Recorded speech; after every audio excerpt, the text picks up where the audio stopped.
G'day folks, Greg Budd from Bud's Baits here. Welcome to the African Lure Craftsman. In the ensuing episodes, we'll be taking you along while we design and handcraft timber lures and hopefully get out into the water to use them. From early days as a kid, I've been making fishing lures.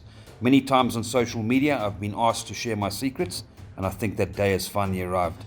I've designed lures for some of the big boys in the industry, and I sell my lures worldwide. I'll do my best to show you some of the hacks I've learned along the way. Stay with us and experience the wonders of casting lures to bass, giant catfish, tigerfish in Zimbabwe, which I'm fortunate to call my home, and cross borders with us as we'll target the denizens of the deep all along the African coast in magical places such as Mozambique.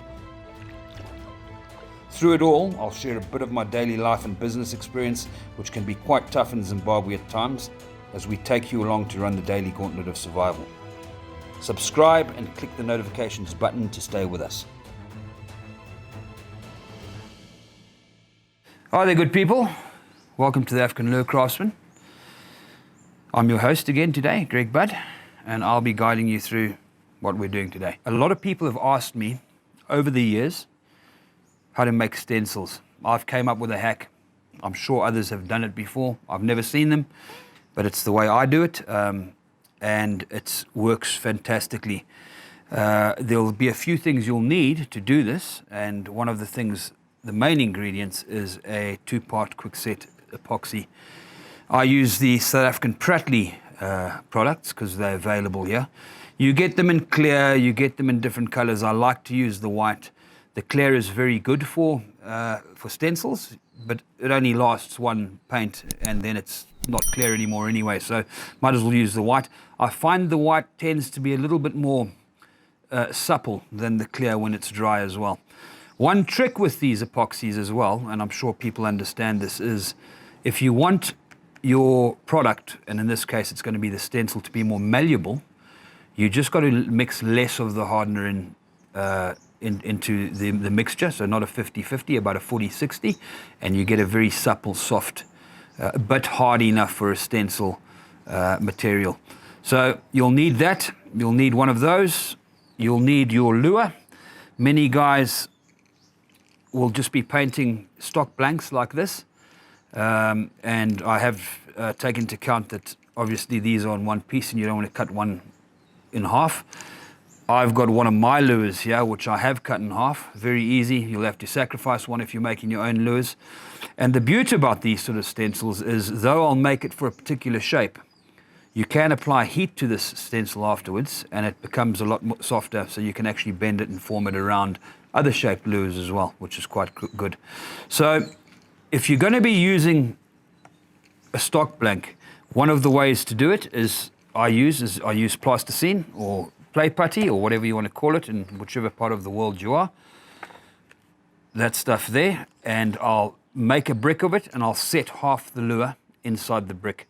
For ease of this series now, we're not going to do it that way. We're just going to use the half lure, and I'll show you a very simple process to do it, but there are multiple ways. Good thing about plasticine as well, it does have an oil content, so you don't really need a release agent. The mixture of your Pratley 2-part or your resin or whatever resin you're using will just peel off that, so that's quite a good product to use as well. So plasticine is one way. There are other things that guys use, and I have seen people use them for stencils, and that's things such as putties, clays, and this is one of those very light air drying clays here. I've used them before. I don't like them because they're not durable. They don't last long. The way I'm going to show you today is going to be a stencil that you can use time and again. As you can see from these ones in front of me, I've used it for years and years, and you can cut the most intricate patterns into these things. For instance, this guy here in a mackerel pattern, or a simple stencil like that, which we'll probably do today with just stripes. But yeah, that's up to you. Basically, is you can get as intricate as you want to, and you can basically put anything into your stencil. The method I'm going to show you as well, you can make something as big or as small as you like. It'll obviously follow the pattern of your lure. You'll get 2 even sides like that, so you can do an exact replica on each side. And as you can see from the variety here, it's yeah, it's basically up to you. And the lure you want to basically make the stencil for. So other products you'll need are cooking oil, a small bowl, and some photographic or high gloss card. That's all you'll need for this little hack. So I've got my half lure here. Basically it's just been cut in half, sliced down the middle. A hacksaw will work, and a vise. You don't really need to get it even. You just need the two halves because you've got to do opposing halves. It doesn't have to even be dead center because all you really want is the curvature of each side or each face of the lure there. So I've got my one half. We'll just do a demo on this half here just to show you.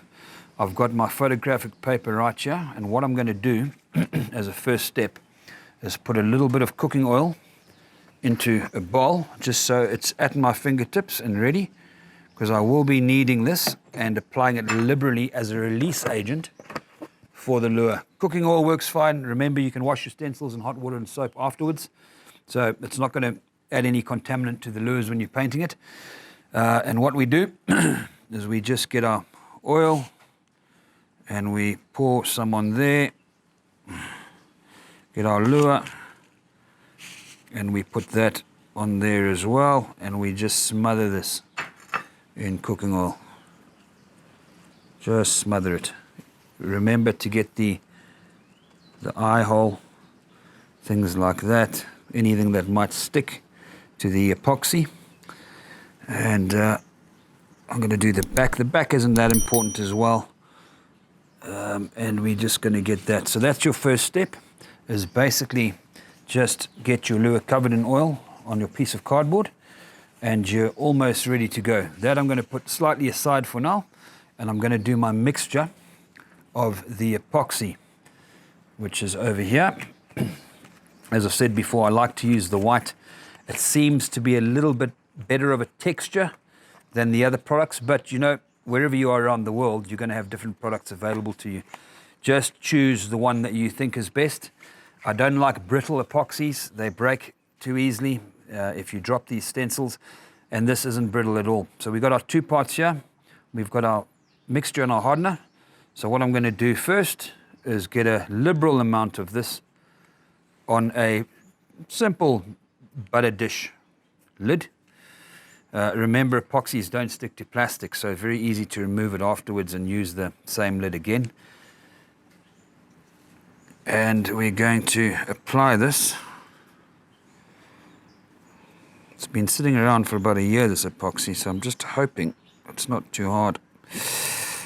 It's very, very hard at this stage. Rather mix too much than too little, because you don't want to be being a quick set. You don't want to be chasing your tail and trying to mix some more because you haven't got enough coverage. So rather mix too much than too little. Bit of a sacrifice. It's not the cheapest thing, but you're going to have a stencil that lasts you for a particular lure a lifetime, basically. So yeah, let's just get equal amounts roughly, or 60-40 on there. And now we'll go with our hardener.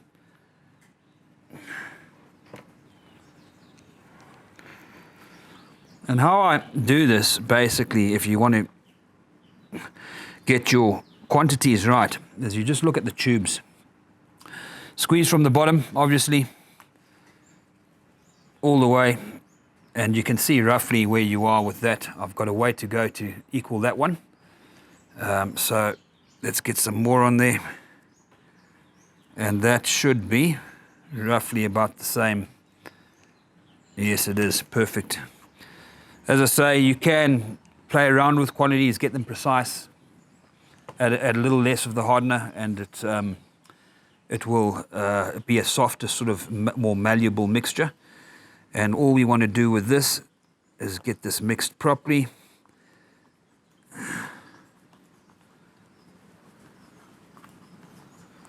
So normally, just to give you an idea, this is runny. It's a lot runnier than it is now. It's going to work. But as I say, this has been sitting around for years, so it's probably a bit old, this epoxy now. Get fresh stuff, it'll work better. Get your mixture thoroughly mixed. That's about it, because I haven't got long to work with this. Get in more cooking oil on your lure, make sure it's liberally covered, and then a simple process of very quickly applying this over your lure.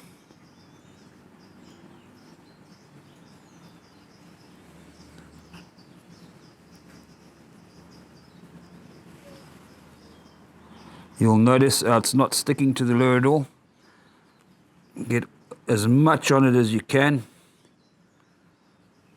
because suddenly this will start setting and it'll be much harder to work with. Don't worry about getting on your fingers, it all comes off. As I say, I'm not too worried about the back. And what I can do with this now is very quickly get some cooking oil, pat it down, get an even surface. See how that's working there? And some more. And pretty much we're done. Any sort of bubbles you see there, just try to press them out. It does get tacky. Just more oil, more oil, more oil. The oil does not inhibit the drying process.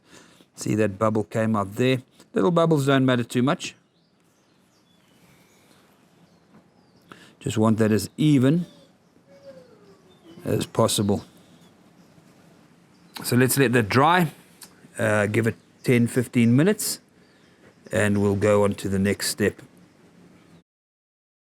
One of the advantages of these type of stencils is now you've got a perfectly formed and shaped stencil that covers and fits your bait.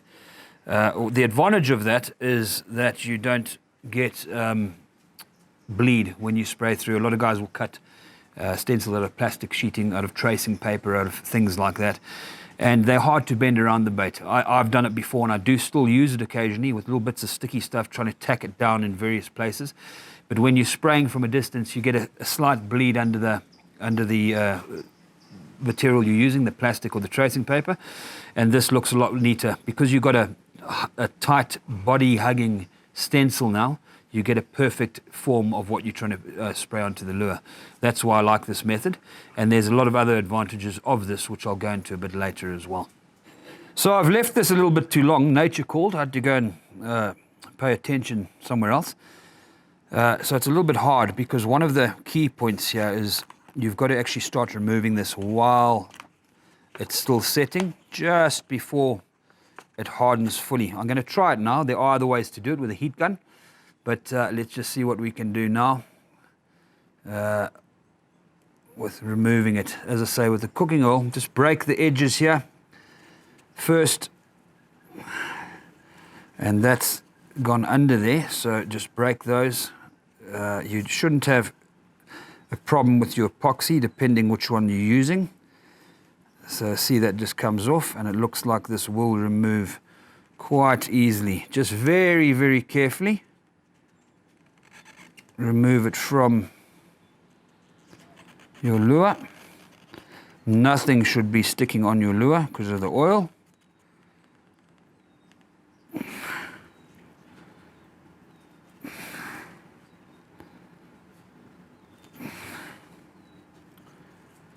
And voila, we have a perfectly formed exoskeleton of the actual lure that we want to make the stencil for. I'm going to trim this, but before I do, I just want to show you guys something. Look how malleable that is. I mean, you can do lots with it. It's not going to break. It will set probably a little bit harder in the next 10-15 minutes. But the beauty of this stuff is that you can heat it up with a heat gun or hot water, and it becomes soft again whilst retaining its shape. So let's get to trimming it quickly without cutting ourselves, which with oil is a little bit of a task. Don't want another accident, because we've had lots of those. Just make sure you trim in the right places. Probably better to do it from this side so you can see where you are. Get the fingers away from there.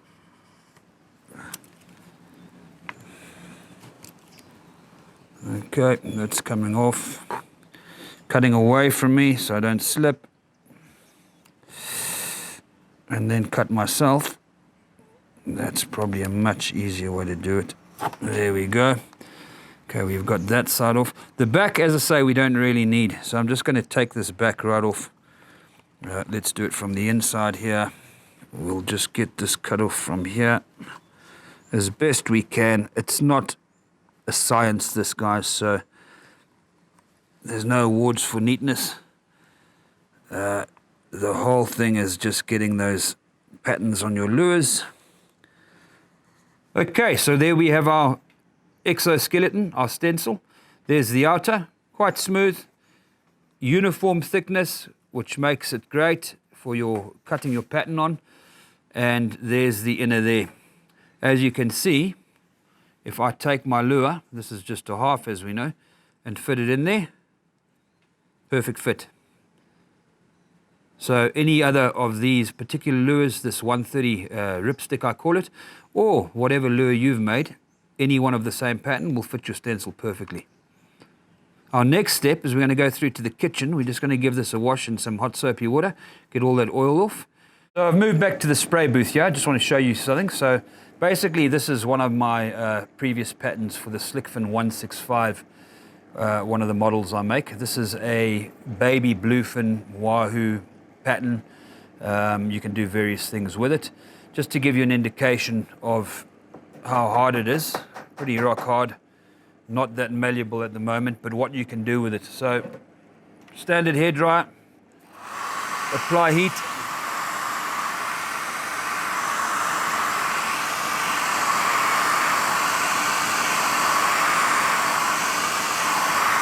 Both sides. And that has already become so supple,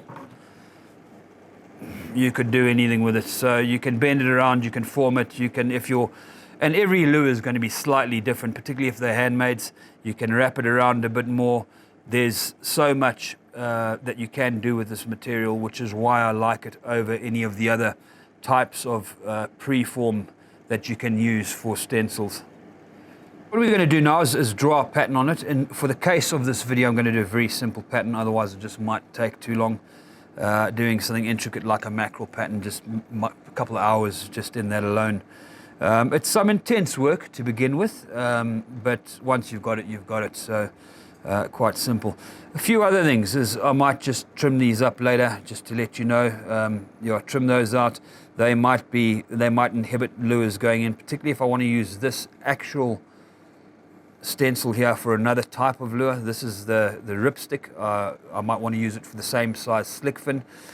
So I'd cut out the back there as well, because that'll inhibit the lure going in. It's a good little backstop there. It gives you your position placement as well, but you don't really need it if it's preformed like this anyway. So what I'll do always is I'll draw my pattern on the inside, where you want your pattern to be. If you draw it on the outside, often you go through with your tool later and it comes out slightly different. It also gives you an idea where the fins or any detail you've got on the lure, the gill, what I need to do with that. So in this case, I'm just going to define that gill so I can see it easier. Quite easy because it's just going around the curve, as you can see there. That wasn't very good, but there we go. So I know where they are. So let's just say we're going to do some stripes on this one. So what I would do is I'd start here, and I'd just start doing a couple of little patterns running from the belly up towards the back of the lure, and then carrying on through. You can just have a dot and then up the top here, going right into the gill area, like so, and we can carry one straight through here. I like doing these sort of things, these interrupted lines, because it's more natural. You could do solid lines if you like, do anything you like really, but this kind of, if you look at nature and you look at any barred type fish or barred minnow or bait fish, they do have interruptions in the lines. If you look at a yellowfin tuna as well, those silver bars they have, you'll find a lot of interruptions in those. It's a pattern I do use for my yellowfin patterned lures, and it comes out very well, I think. So let's start ending this here now. Do a couple more and we're done. So there we go, there we're done. We've drawn our pattern on with a pencil on the inside of the lure. We can now go to the next step, which is now cutting that out, and to do that I use a small drill bit on a Dremel tool. As long as you've got a Dremel, you'll be okay with this. Quite simple really. Get your Dremel in at the right angle, and what I like to do is just do holes all along the length of the pattern.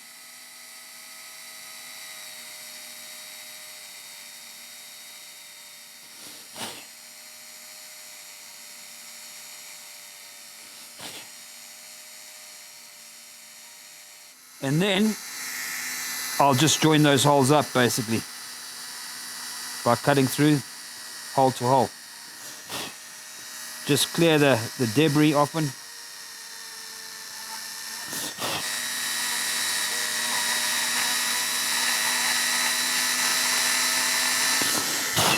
And there we've got our first one. So what I'll do now is just try and neaten it up a bit.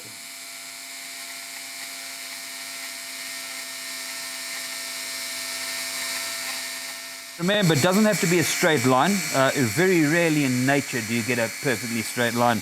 Most bait fish or anything with bars like that, any type of fish with bars, you'll find there's going to be little bumps, there's going to be little coves and various things on that.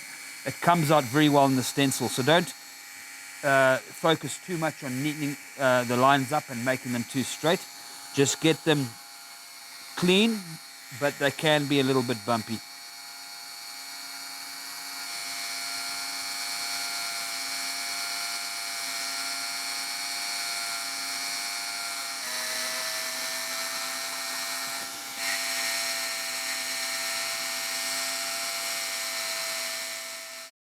So there we have it, ladies and gents. We have a finished stencil. What we're going to do, and sadly I haven't got a lure that's ready for paint to demonstrate this on, but I have got the half lure we made the stencil off. Just to give you an idea, that's basically a finished 130 ripstick there. And for those lines that you can see on that particular lure, I didn't even use a ripstick stencil. I actually used a stencil for a 125 slickfin, going on the premise that you can actually warm up the stencil, becomes malleable, and you can curve it around the body. We'll give you a little demo in reverse of that just now, using the stencil we've just made on a 125 slickfin, and we can show you how that works. So for now, let's just get a bit of paint, and I'll show you something else with this as well, which makes it very versatile, is because it's such a tight fit and a perfect fit. When you get that in there, you can pretty much throw it around, it'll stay on there as long as you haven't trimmed off too much. And you can do multiple colors, so I could start with a dark color on the back and I could gradually fade that into a lighter color.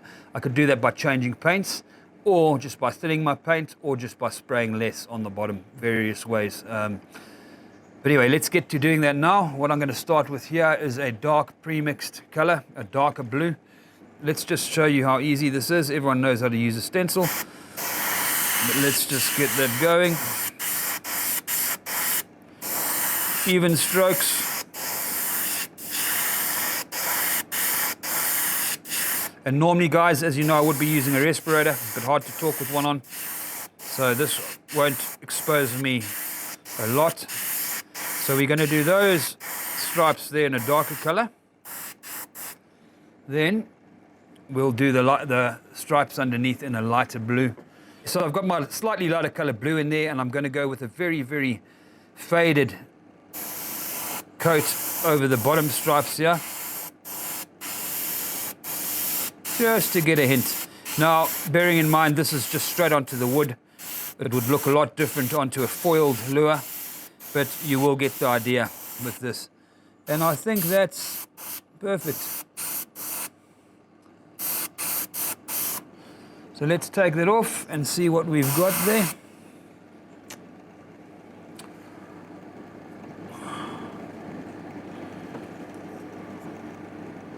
There's your lines. Very simple hack, very easy to do. That didn't take long at all to do that, probably about an hour from start to finish. And you've got a stencil that'll last a lifetime, and you can do repeated lures. The only thing is, of course, we didn't go into is making the other side, but it's a simple process of tracing that off this side on your other opposite stencil, and then just cutting those patterns into that. Another thing we're going to show you very quickly is, we said earlier how, as you can see, two different lures here. So that's the ripstick. This is the slick fin, my hybrid vibe stick bait, and it won't fit in there, as you can see. But very, very simple process here with the hairdryer is just heat this up.